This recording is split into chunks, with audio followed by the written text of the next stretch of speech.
everyone, Cherie from Ashima Living here.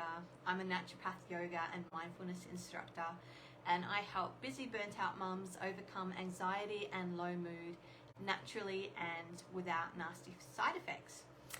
And today I wanted to talk about a really common potential cause of anxiety and depression that I see in women in the clinic. And this is a copper imbalance, an excess of copper. So some of the clues that you could have a copper imbalance is if your anxiety or depression first started around some kind of hormonal event. So that could be puberty, it could be childbirth, it could be menopause, or it could be related to hormonal symptoms such as endometriosis, fibroids, polycystic ovarian syndrome, fibrocystic breasts, heavy bleeding, premenstrual dysphoric disorder, which is mood disorders around your period. And this is because there is a relationship between copper and estrogen, which I'll get into. But this is one clue.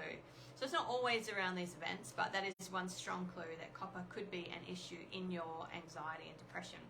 Sorry, I need to turn my heater off. It's getting too warm in here. So particularly postpartum depression and postpartum anxiety, copper is often an issue in these conditions. And part of the reason is because when a woman becomes pregnant, it's normal for copper to skyrocket, and this is because it's involved in growing all of the new blood vessels, for the baby and the placenta and that kind of thing. And then when we give birth, normally it comes down again within a day or two. But some people actually have a genetic SNP or a genetic variation where they don't metabolize copper well, and then it doesn't come down again after giving birth, or it doesn't come down enough. So symptoms of high copper, besides anxiety and depression, often there is sleep issues, irritability, rage.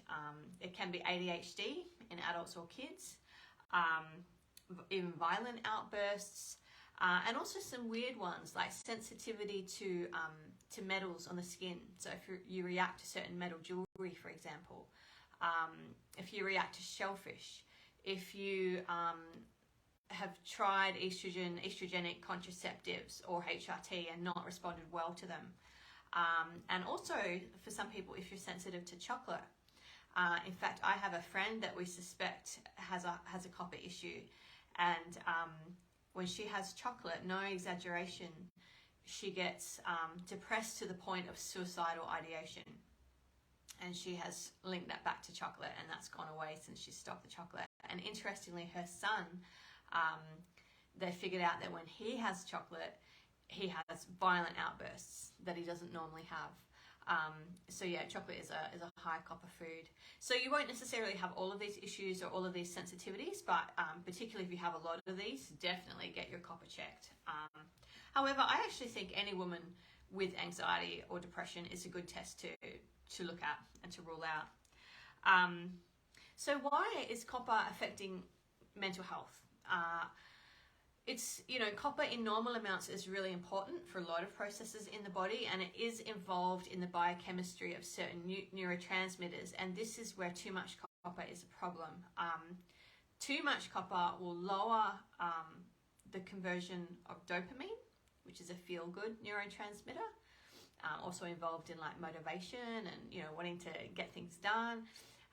So it's going to lower that, and it's going to increase norepinephrine. And norepinephrine is, like a fight or flight hormone. So that's why we typically see lower mood, and then also that potential anxiety, irritability, rage, agitation, sleep issues because of that high norepinephrine as well.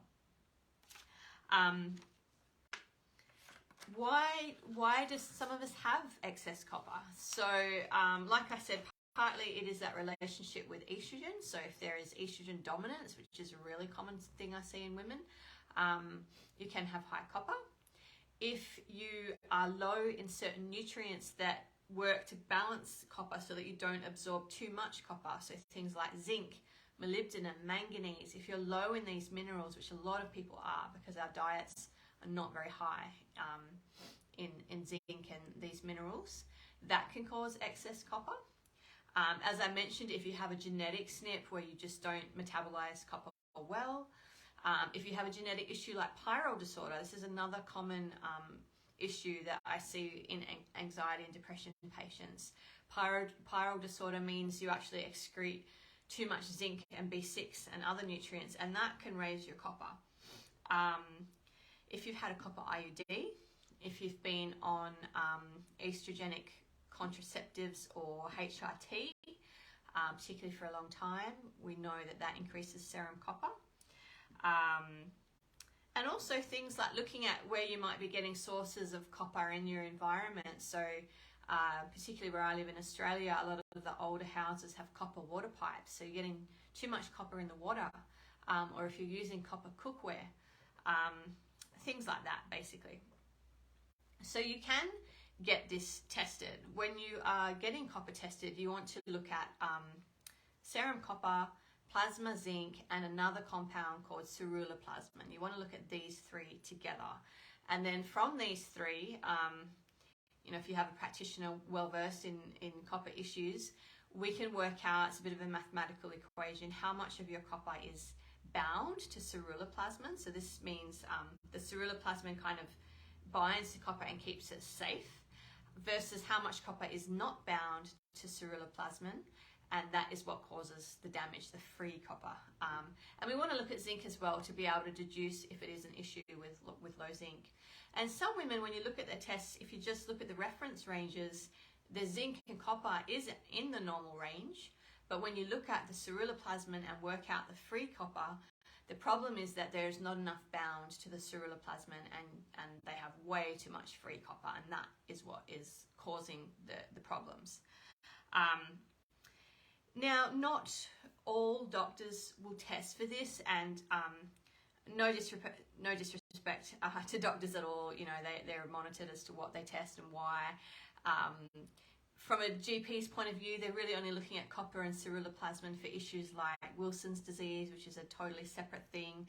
And they don't do a lot of nutrition studies, so they don't necessarily know about the impact of copper on mental health. So not all GPs will test for it. Thankfully, my local patients, I refer to GPs that will test for it. But there are functional labs that you can order the tests through privately, and they will work out the whole thing, like the free copper ratio, percentage, and the zinc copper ratio and the whole thing. But that costs money, unfortunately. It's not covered by Medicare or insurance or anything. So I try to send my local patients to doctors that will do it, and it's always worth trying, doing a request with your doctor, and if not, you've always got the avenue to get it tested privately. The good news is you can get copper down relatively quickly, within about 60 days, and then feel a lot better when it is back in range.